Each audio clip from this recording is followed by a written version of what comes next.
안녕하세요. 저는 최연자라고 합니다. 올해로 71인데요. 오늘은 제 이야기를 들려드리려고 합니다. 쉽지 않은 이야기지만 누군가에게는 도움이 될 수도 있을 것 같아서요. 남편을 떠나보낸 지 8번째 겨울이었습니다. 저는 그 겨울을 또 혼자 맞이하고 있었어요. 집안의 시계는 정확히 제 시간을 가리키고 있었는데 이상하게도 제 하루는 늘 늦게 시작해서 일찍 끝나곤 했죠. 아침에 눈을 뜨면 벌써 해가 중천에 떠 있었고 저녁 7시만 되면 하루가 끝난 것처럼 느껴졌습니다.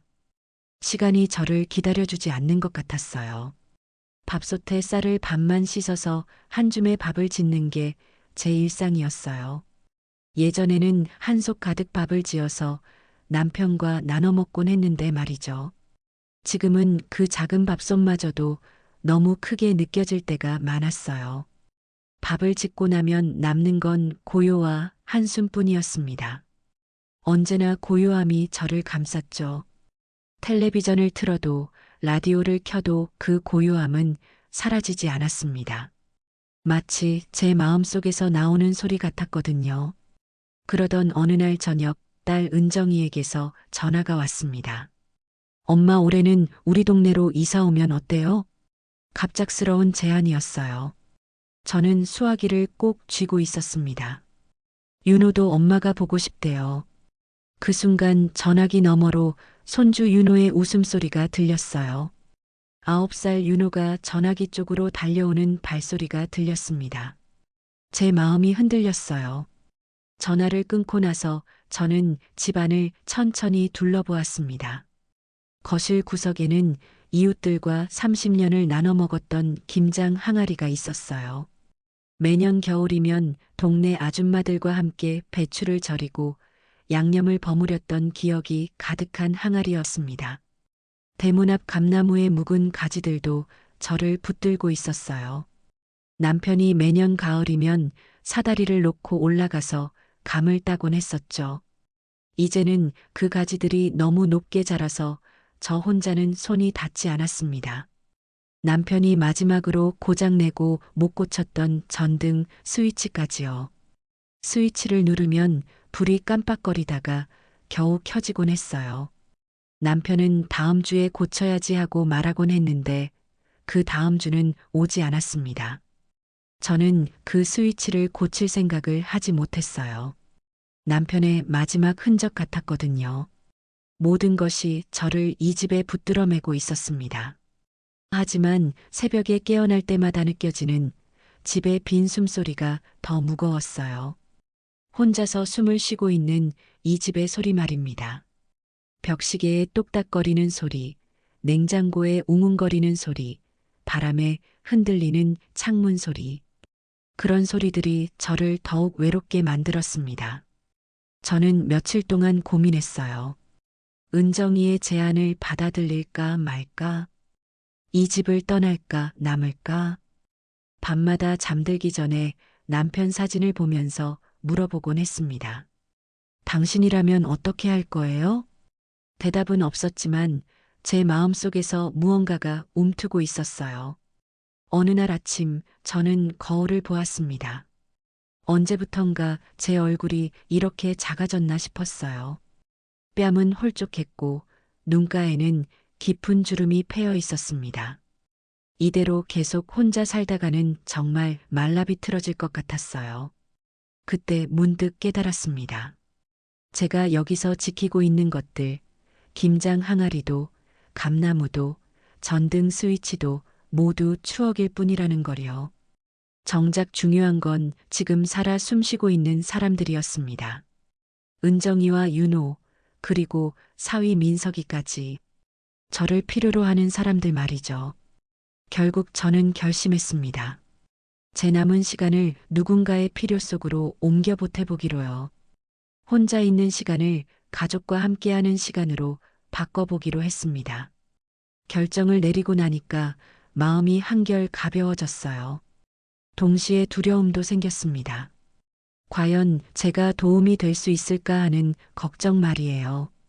하지만 시작하지 않으면 아무것도 변하지 않을 거라는 걸 알고 있었습니다. 저는 은정이에게 전화를 걸었어요. 은정아, 엄마가 이사 갈게. 엄마 정말이에요? 은정이의 목소리에 기쁨이 가득했습니다. 응, 정말이야. 대신 엄마도 나이가 있으니까 천천히 적응해 나갈게. 당연하죠. 우리도 천천히 맞춰갈게요. 그렇게 제 8번째 겨울이 끝나가고 있었습니다. 새로운 시작을 앞두고 있는 겨울이었어요. 집을 정리하기 시작했습니다. 30년 동안 모아둔 물건들을 하나하나 정리하면서 저는 많은 생각을 했어요. 무엇을 가져가고 무엇을 두고 갈지, 그리고 무엇이 정말 필요하고 무엇이 그냥 추억일 뿐인지 말입니다. 김장 항아리는 너무 커서 가져갈 수 없었어요. 대신 작은 반찬통 몇 개만 골라서 챙겼습니다.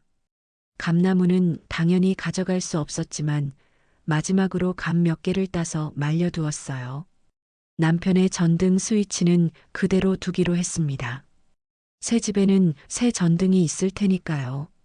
짐을 싸면서 저는 깨달았어요. 제가 정말 소중히 여기는 건 물건이 아니라 사람이라는 걸 말입니다. 가족과 함께 할 수 있는 시간이 제게는 그 무엇보다 귀했어요. 이사 날짜를 정했습니다. 봄이 오기 전에 새 집으로 이사하기로 했어요. 새로운 계절에 새로운 시작을 하고 싶었거든요. 마지막 밤, 저는 혼자 있는 집에서 차 한 잔을 마시며 지난 날들을 돌아보았습니다. 외로웠던 시간들, 그리운 사람을 그리워했던 밤들, 혼자 먹었던 수많은 식사들. 이제 그런 시간들도 추억이 되겠구나 싶었어요. 내일부터는 새로운 일상이 시작되겠죠. 윤호의 웃음소리로 시작되는 아침, 은정이와 함께 나누는 저녁 식사, 그리고 사위 민석이와 나누는 소소한 대화들. 생각만 해도 가슴이 두근거렸어요. 물론 쉽지만은 않을 거라는 걸 알고 있었습니다. 서로 다른 생활 패턴, 다른 취향, 다른 생각들이 부딪힐 수도 있겠죠. 하지만 서로 사랑하는 가족이니까 충분히 극복할 수 있을 거라고 생각했어요. 그 겨울밤 저는 처음으로 오랫동안 편안하게 잠들 수 있었습니다. 내일에 대한 기대감이 저를 포근하게 감쌌거든요. 더 이상 혼자가 아니라는 안도감도 있었고요. 8번째 겨울이 지나가고 있었습니다. 새로운 봄을 맞이할 준비가 된 것 같았어요. 이사는 정말 가까운 거리였습니다. 지하철로 2정거장, 버스 한 번이면 닿는 곳이었어요. 은정이 아파트에서 걸어서 7분. 처음에는 이 거리가 참 애매하다고 생각했습니다. 너무 가까워서 부담스러울 수도 있고 그렇다고 멀지도 않고 말이에요. 하지만 막상 이사를 하고 나니까 이 거리가 딱 좋았어요. 저희 집 베란다에서 바라보면 초등학교 운동장이 보였습니다. 은색 철봉들이 줄지어 서 있는 모습이 정겨웠어요. 아이들이 뛰어노는 소리가 들려오면 괜히 제 마음도 활기차졌습니다. 처음 몇 주는 정말 꿈 같은 시간이었어요. 아침이면 종종 윤호가 학교 가기 전에 제 집에 들렀습니다. 현관문을 열고 들어서면서 계란빵 먹고 싶다고 외치는 소리가 아직도 귀에 생생해요. 저는 그 소리를 듣기 위해 일찍 일어나곤 했습니다. 작은 오븐을 달아놓고 계란과 우유를 섞어서 계란빵을 구워 주었어요. 윤호가 좋아하는 모습을 보면 제 하루가 환해졌죠.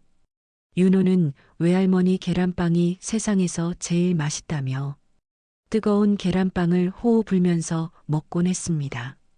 그 모습이 얼마나 예쁘던지요. 은정이도 출근길에 잠깐씩 들렀어요. 엄마 덕분에 숨 좀 쉬겠다. 은정이가 웃으면서 하는 말이었습니다. 윤호 아침을 준비하느라 정신없던 일상에서 벗어날 수 있어서 고맙다고 했어요. 저는 집 비밀번호를 외웠고 은정이는 제게 현관키를 하나 더 맡겼습니다. 엄마, 가족이니까 이제는 언제든 편하게 오세요. 그 말을 들을 때 얼마나 기뻤는지 몰라요. 정말 가족이 된 것 같았거든요. 주말에는 함께 장을 보러 갔습니다. 엄마, 윤호가 요즘은 브로콜리를 잘 먹어요. 같이 골라주세요. 이 고등어가 싱싱해 보이네. 저녁에 구워 먹을까? 이런 소소한 대화들이 저에게는 정말 소중했어요. 오랫동안 혼자 장을 보면서 누구와도 나누지 못했던 그런 대화들 말입니다. 밤에는 사위 민석이와 셋이서 드라마를 보며 소파에 누웠어요. 민석이는 조용하고 착한 사위였어요. 저를 항상 배려해주는 아이였죠. 그런데 그런 저희의 사이에 사소한 틈이 생기고 있다는 것을 저는 그땐 몰랐습니다. 처음에는 정말 사소한 것들이었어요. 엄마, 내일은 우리가 늦게 일어날 거라 아침엔 전화하지 말고 톡만 주세요. 은정이가 말하는 톤은 여전히 부드러웠습니다. 하지만 그 말 속에는 무언가 다른 의미가 담겨 있는 것 같았어요. 직접 오지 말고 톡만 보내라는 뜻이었죠. 저는 알겠다고 대답했지만 조금 서운해졌습니다. 뭔가 섭섭하면서도 이해가 되는 그런 복잡한 기분이었어요. 엄마, 오늘은 민석이가 회식 있어서 일찍 들어갈 거예요. 윤호 학원 끝나는 시간이 조금 늦어졌어요. 오늘은 윤호가 친구 집에서 놀기로 했거든요. 이런 말들이 조금씩 늘어나기 시작했습니다. 저는 그때마다 그래, 알겠다 하고 대답했어요. 하지만 속으로는 조금씩 궁금해지기 시작했습니다. 정말 그런 일정들이 갑자기 생긴 걸까? 아니면 저를 배려해서 하는 말일까 하고 말이에요. 어느 날은 윤호에게 간식을 해주려고 은정이 집에 갔는데 집이 비어 있었어요. 나중에 알고 보니 윤호가 친구 집에서 놀고 있었던 거였습니다. 아, 미리 말씀드릴 걸 그랬네요. 은정이가 미안해하며 말했지만 저는 괜찮다고 했어요. 하지만 마음 한구석에서는 조금 아쉬웠습니다. 예전 같았으면 미리 물어보지 않았을까 하는 생각이 들었거든요. 이런 작은 일들이 조금씩 쌓여가고 있었습니다. 저는 그때 깨닫기 시작했어요. 가까이 산다는 건 단순히 거리의 문제가 아니라는 걸 말입니다. 물리적인 거리는 가까워졌지만 마음의 거리는 조금씩 생겨나고 있었어요. 하지만 저는 이런 변화를 당연한 거라고 생각하려고 했습니다. 처음의 설렘이 일상으로 바뀌는 건 자연스러운 일이니까요. 그래도 여전히 행복한 순간들이 더 많았어요. 윤호가 학교에서 있었던 일을 신나게 얘기해 주는 시간, 은정이와 함께 저녁을 준비하는 시간, 민석이와 뉴스를 보며 이런저런 이야기를 나누는 시간들. 이런 시간들이 있어서 저는 이사를 잘했다고 생각했습니다. 하지만 동시에 조금씩 느끼고 있었어요. 제가 생각했던 것보다 가족이 함께 산다는 건 복잡한 일이라는 걸 말입니다. 각자의 리듬이 있고 또 각자의 공간이 있고 각자의 필요가 있다는 걸 저는 배워가고 있었어요. 그리고 그 모든 걸 맞춰가는 건 생각보다 어려운 일이었습니다. 갈등은 언제나 사소한 데서 자라는 법이더라고요. 첫 번째 문제는 간식 때문이었습니다. 어느 날 윤호가 학원에서 돌아와서 배고파 하길래 저는 냉장고에서 떡을 꺼내 데워 주었어요. 윤호는 맛있게 먹었고 저도 뿌듯했습니다. 그런데 은정이가 퇴근해서 냉장고를 열다가 눈썹을 찌푸리는 걸 봤어요. 윤호는 떡 먹으면 잘 체하는데 떡 말고 다른 걸 주시지 그랬어요. 순간 제 가슴이 철렁 내려앉았습니다. 은정이의 목소리는 여전히 부드러웠지만 저는 당황스러웠어요. 그렇게까지 예민하게 따져야 하나? 하지만 곧 미안한 마음으로 바뀌었어요. 미안해, 은정아. 몰랐어. 괜찮아요, 엄마. 다음부터만 조심하면 돼요. 은정이는 웃으면서 말했지만 저는 괜찮지 않았습니다. 손주에게 해로운 걸 줬다는 생각에 마음이 무거웠어요. 두 번째는 숙제 문제였습니다. 윤호의 과학 탐구 노트가 너무 지저분해서 제가 깔끔하게 정리해 주었어요.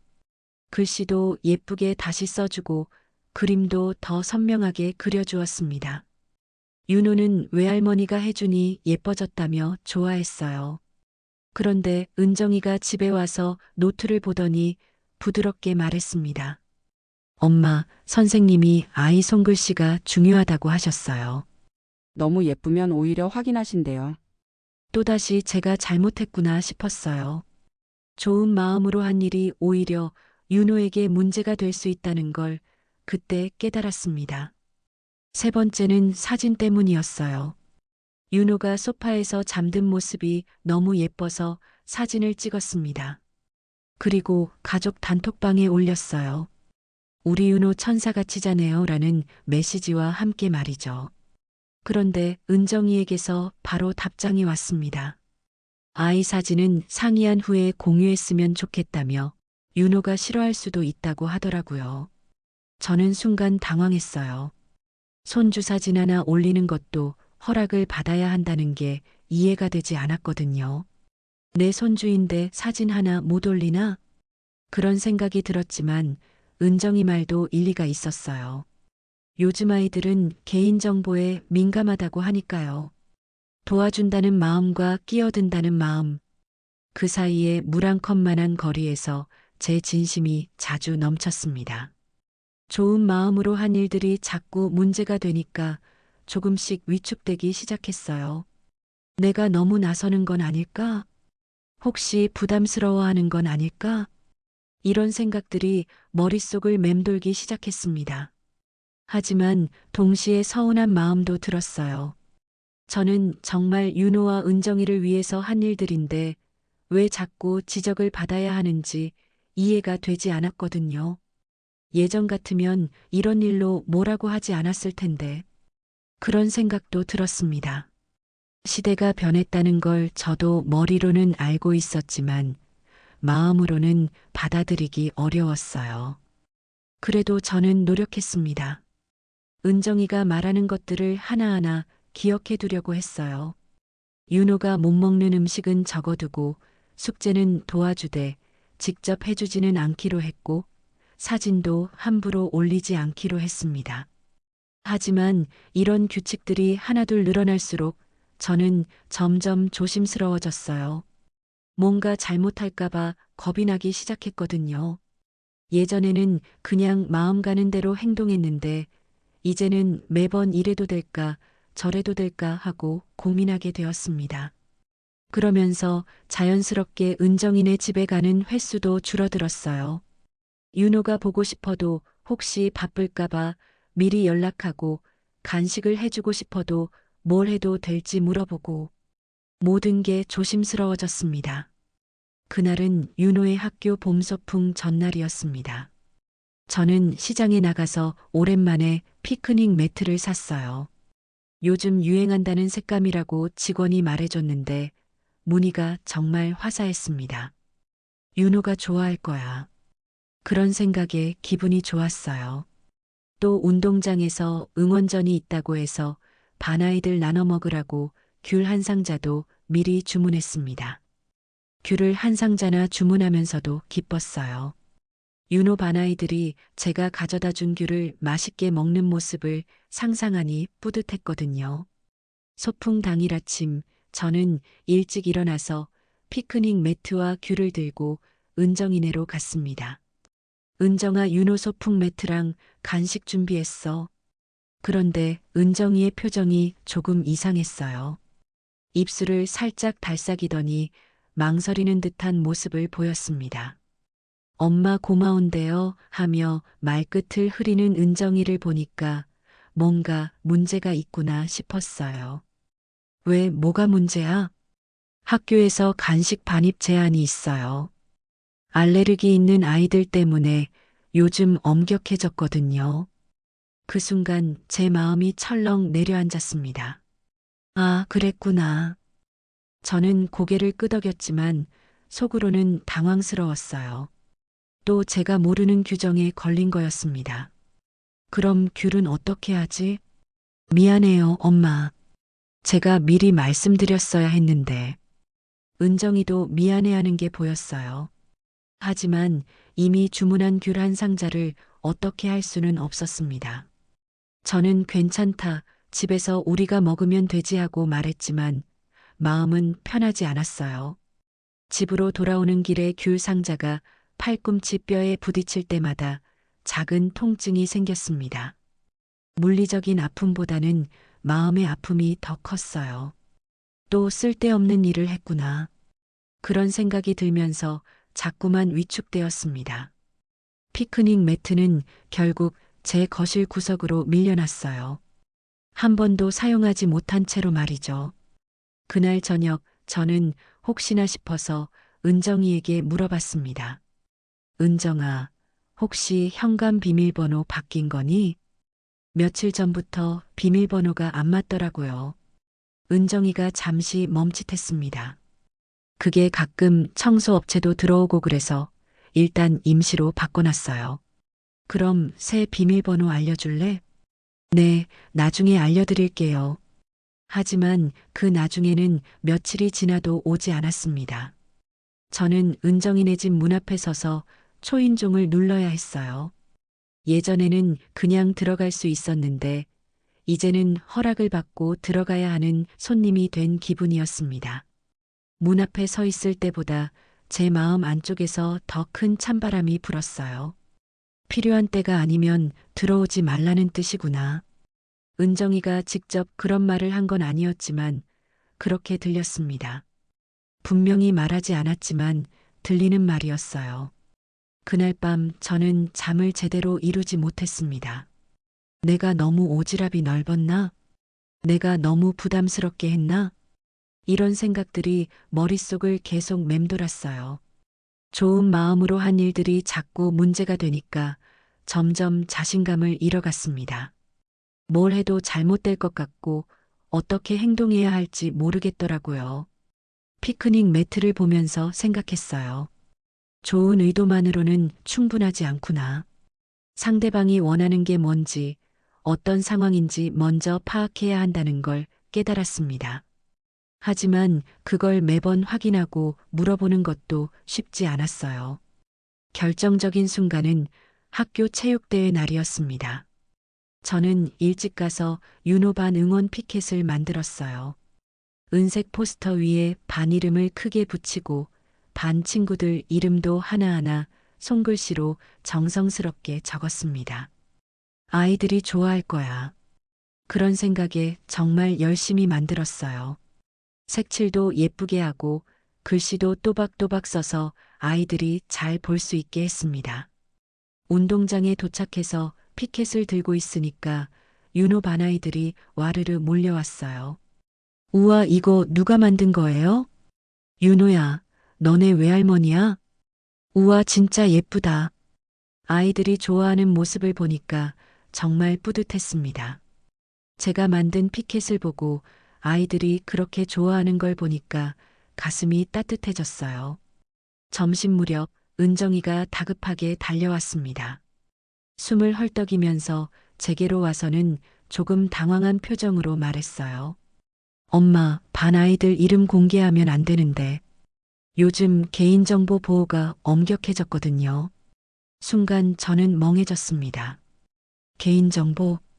아이들 이름을 적는 게 개인정보 문제가 된다는 걸 전혀 생각해 보지 못했어요. 저는 순간 30년 전 제가 반장 엄마였던 때를 떠올렸습니다. 그때 우리는 아이들 이름을 크게 불러주고 서로 반찬도 나눠 먹고 모든 게 자연스러웠어요. 시간이 변했다는 걸 머리로는 알고 있었지만 몸은 따라가지 못했나 봅니다. 그럼 어떻게 해야 해? 일단 피켓 치워주세요. 죄송해요, 엄마. 은정이도 미안해하는 게 보였지만 저는 허탈했어요.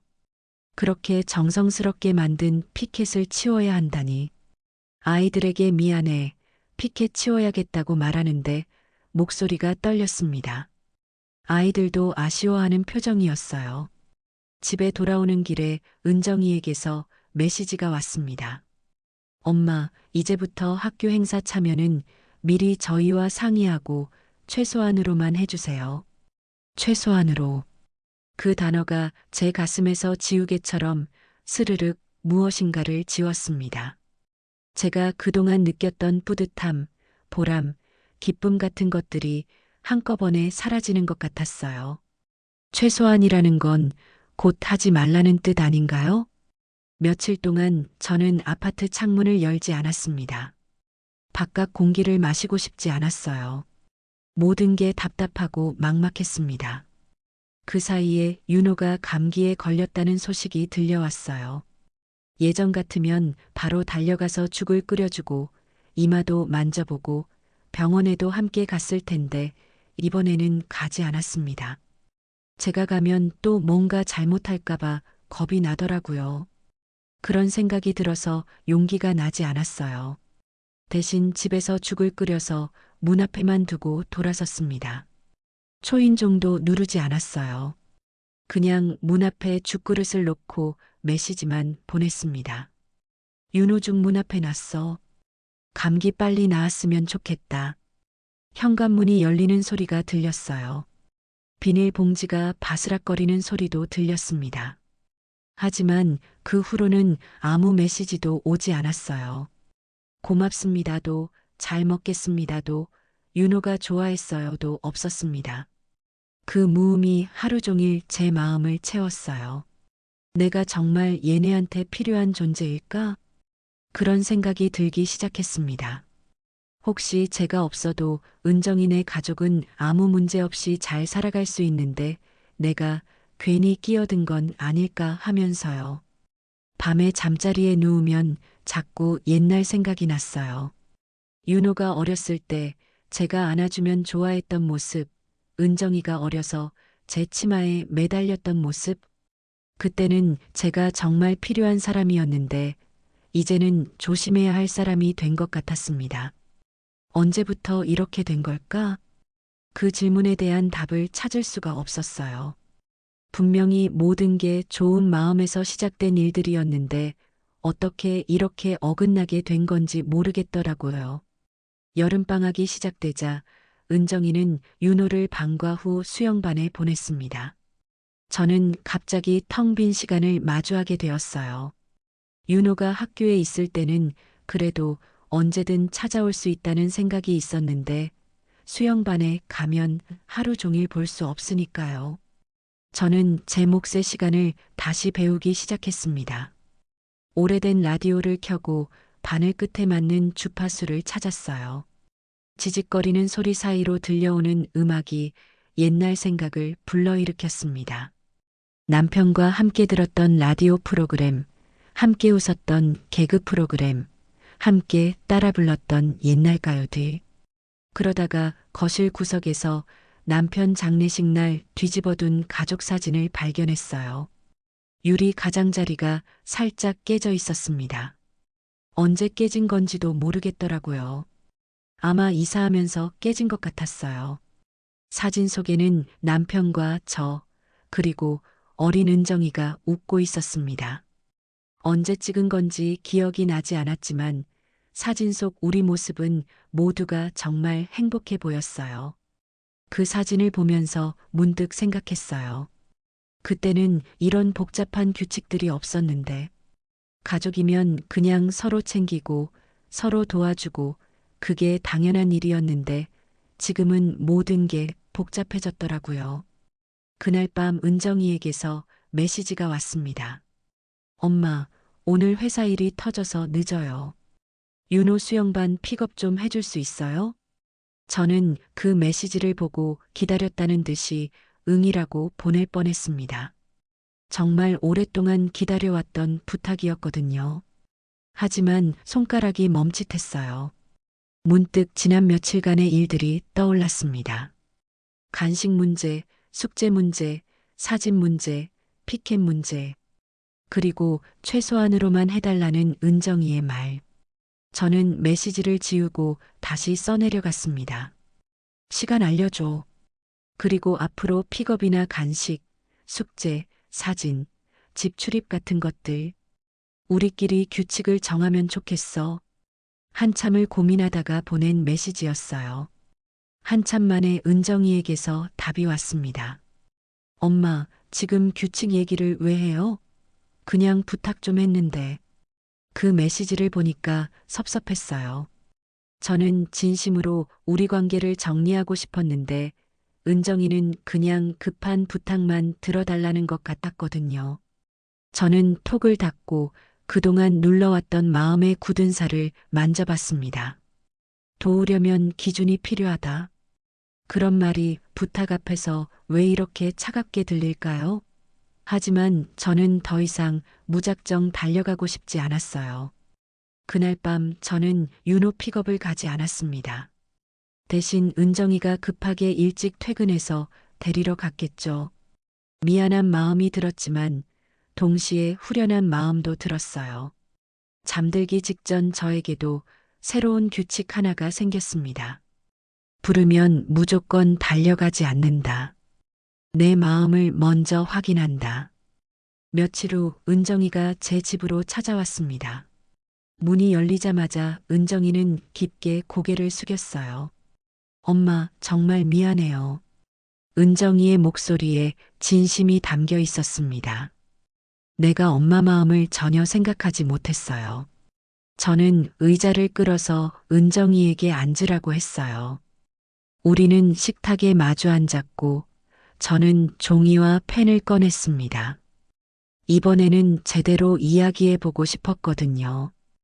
은정아, 엄마가 먼저 말할게. 저는 숨을 깊게 들이쉬고 말을 시작했습니다. 나도 요즘 세상이 낯설어. 알레르기 문제, 개인정보 보호, 그런 규정들이 나 때와는 너무 달라. 그래서 실수를 많이 했지. 은정이가 고개를 끄덕이며 들어주었어요. 하지만 엄마는 너와 윤호를 사랑해서 움직인 거야. 도움이 되고 싶어서 한 일들이었어. 알아요, 엄마. 그래서 제가 더 조심스러웠나 봐요. 은정이가 조용히 대답했습니다. 엄마의 선의가 제 계획을 흔들 때가 있었거든요. 저도 완벽한 엄마가 아닌데 그 흔들림이 무서웠어요. 은정이의 솔직한 고백이었어요. 저도 그제야 은정이의 입장을 이해할 수 있었습니다. 젊은 엄마로서 나름대로 계획을 세우고 아이를 키우고 있는데 제가 갑자기 끼어들면 혼란스러울 수 있겠더라고요. 그럼 우리가 규칙을 정해보자. 저는 종이에 펜을 대고 말했습니다. 돌봄 규칙이라고 하면 너무 딱딱하니까 그냥 우리만의 약속이라고 하자. 은정이의 얼굴에 미소가 피어났어요. 우리는 하나씩 적어나갔습니다. 첫 번째, 픽업과 돌봄 시간은 전날 밤 9시까지 확정하기로 했어요. 갑작스러운 부탁은 정말 급한 경우에만 하기로 했습니다. 두 번째, 간식과 식단. 공유 문서를 만들어서 윤호가 먹어도 되는 것들의 리스트를 적어두고 그 범위에서만 간식을 주기로 했어요. 새로운 음식은 미리 확인하고요. 세 번째, 숙제와 학습. 방향만 제시해주고 실제로 글은 윤호가 직접 쓰기로 했습니다. 네 번째, 사진과 영상. 개인적으로 공유하는 건 금지하고 가족 앨범은 은정이와 민석이가 관리하기로 했어요. 다섯 번째, 집 출입. 초대받았을 때나 정말 긴급한 상황에만 들어가기로 하고 비밀번호 변경은 서로 합의 후에 하기로 했습니다. 여섯 번째, 상호 존중과 감정 표현. 지적하는 대신 부탁하는 식으로 말하고 단정적으로 말하는 대신 설명하는 방식으로 대화하기로 했어요. 마지막으로 제가 적었습니다. 할머니의 몫은 옛 이야기, 계절 음식, 바느질, 기다림. 은정이가 그 문장 위에 동그라미를 크게 쳤어요. 엄마의 몫이 제일 중요해요. 정말? 네, 그런 건 저희가 절대 못 해주는 거거든요. 엄마만이 할 수 있는 일이에요. 그 말을 듣는 순간 제 가슴이 따뜻해졌습니다. 저도 제 역할이 있다는 걸 인정받는 기분이었어요. 그럼 이제부터는 이 약속대로 해보자. 네, 엄마. 그리고 서로 어긋날 때는 바로바로 얘기해요. 혼자 속으로 끙끙 앓지 마시고요. 은정이와 저는 그날 오랫동안 이야기했습니다. 그동안 서로 오해했던 부분들, 서운했던 마음들, 앞으로의 바람들까지 정말 오랜만에 엄마와 딸로서 솔직한 대화를 나눈 것 같았어요. 엄마, 사실 처음에는 너무 좋았어요. 엄마가 와주셔서 나도 그랬어. 윤호 웃음소리 듣는 게 그렇게 좋을 줄 몰랐어. 그런데 어느 순간부터 서로 조심스러워졌죠? 그래, 서로 눈치를 보게 되더라. 이제는 괜찮을 거예요. 약속도 정했으니까. 은정이가 제 손을 꼭 잡아주었어요. 따뜻한 손길이었습니다. 그날 밤 저는 정말 오랜만에 편안하게 잠들 수 있었어요. 드디어 우리만의 규칙이 생겼고 서로의 마음도 확인했으니까요. 물론 앞으로도 쉽지만은 않을 거라는 걸 알고 있었습니다. 하지만 이제는 서로 이야기할 수 있는 틀이 생겼으니까 괜찮을 것 같았어요. 가을이 오자 윤호학교에서 세대 공감 장터를 열었습니다. 할머니 할아버지들이 와서 옛날 이야기도 해주고 전통 놀이도 가르쳐주는 행사였어요. 은정이가 물어봤어요. 엄마, 여기 한번 참여해 보실래요? 물론 부담스러우시면 안 하셔도 돼요. 이제는 이런 식으로 물어봐 주더라고요. 강요하지 않고 제 의사를 존중해 주면서 말이에요. 좋아. 해볼게. 뭘 하면 좋을까? 엄마가 잘하시는 걸로 하세요. 저는 제 몫의 부스를 준비했습니다. 바늘기 통과시키기 체험과 감자전 굽는 냄비 소리 듣기. 요즘 아이들은 바늘을 써본 적이 없더라고요. 바늘구멍에 실을 꿰는 것만으로도 신기해했어요. 할머니, 이거 왜 이렇게 어려워요? 옛날에는 이런 걸로 옷도 만들고 이불도 꿰맸단다. 진짜요? 대박이다. 아이들의 반응이 정말 좋았어요. 감자전 굽는 소리 듣기 체험도 인기였습니다.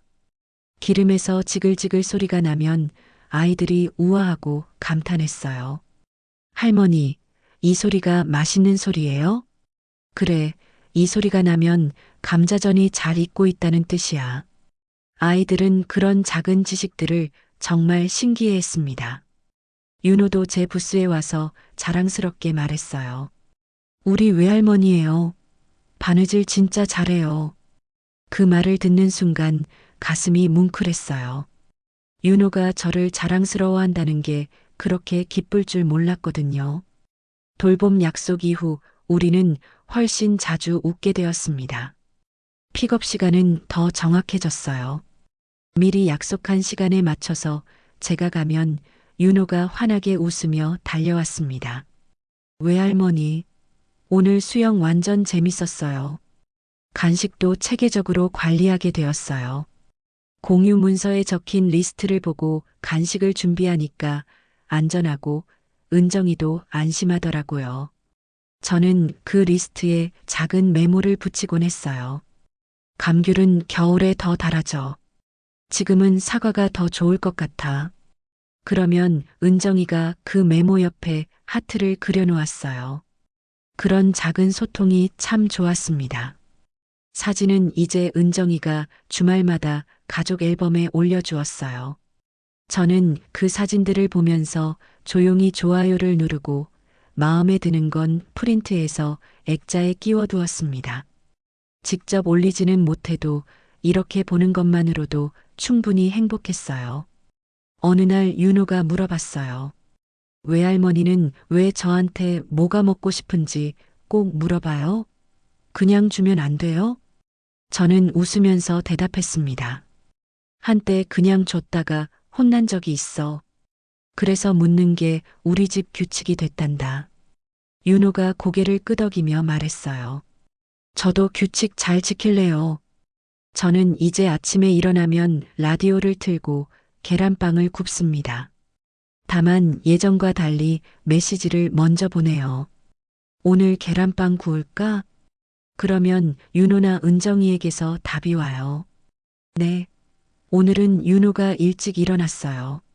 화면에 찍힌 짧은 대답이 예전의 길고 긴 고독을 대신했습니다.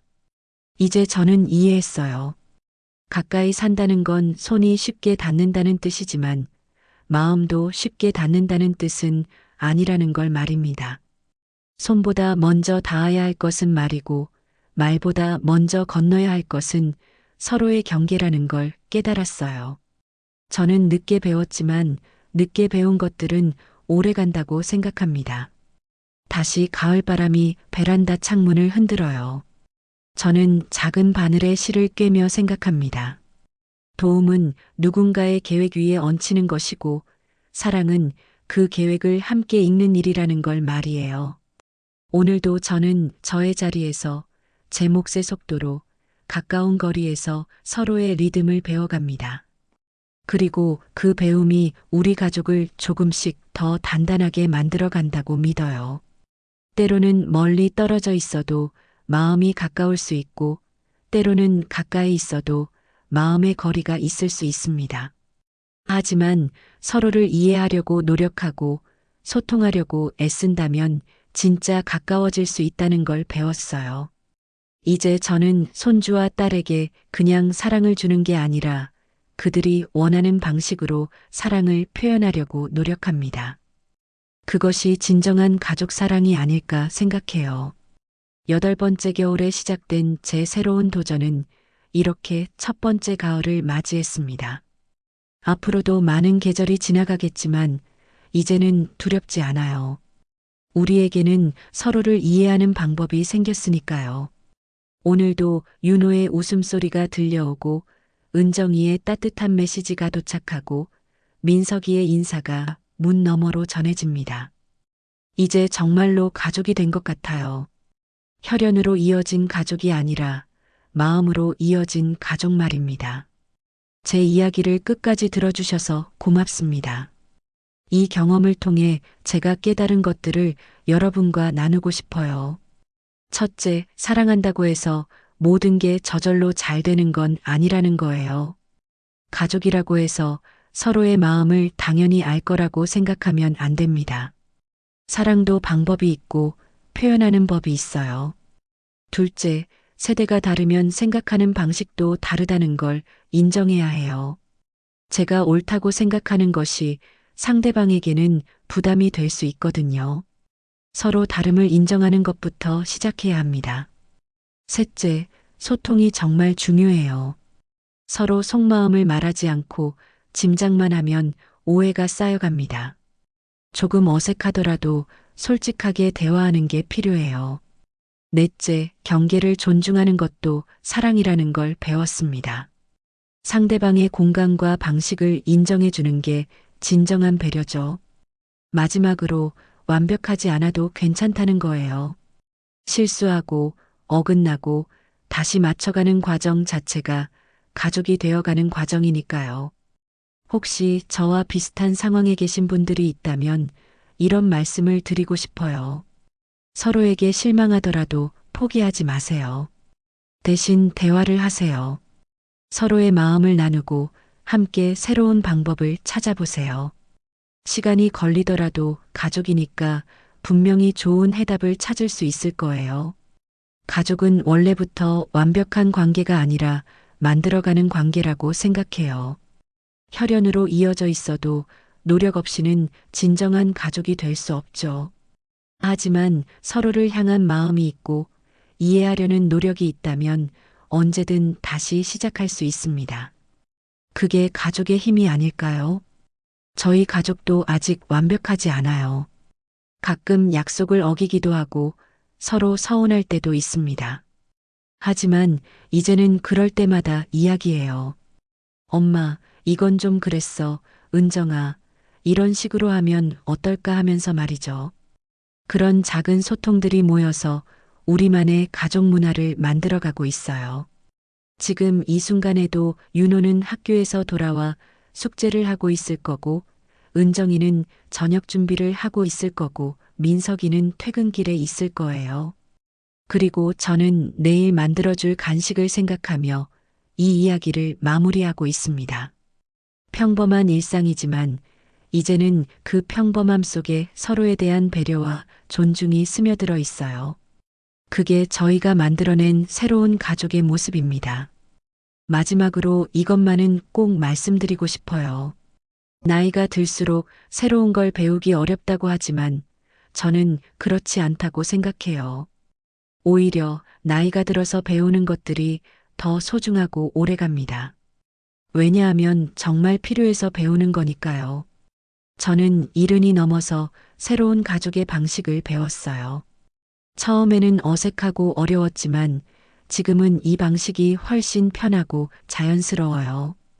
여러분도 언제든 새로운 시작을 할 수 있어요. 나이나 상황을 핑계로 포기하지 마시고 용기를 내어 한 걸음씩 나아가시길 바랍니다. 그리고 무엇보다 자신을 사랑하세요. 다른 사람을 위해서만 사는 게 아니라 자신의 행복도 챙기면서 살아가세요. 그래야 진정으로 다른 사람도 사랑할 수 있거든요. 오늘도 누군가를 사랑하고 누군가에게 사랑받으며 살아가는 모든 분들께 응원을 보냅니다. 우리 모두는 불완전하지만 그 불완전함 속에서도 서로를 향한 마음만큼은 완전할 수 있다고 믿어요. 긴 이야기 들어주셔서 정말 고맙습니다. 여러분의 가정에도 따뜻한 사랑과 이해가 가득하길 바라며 이만 인사드릴게요. 안녕히 계세요.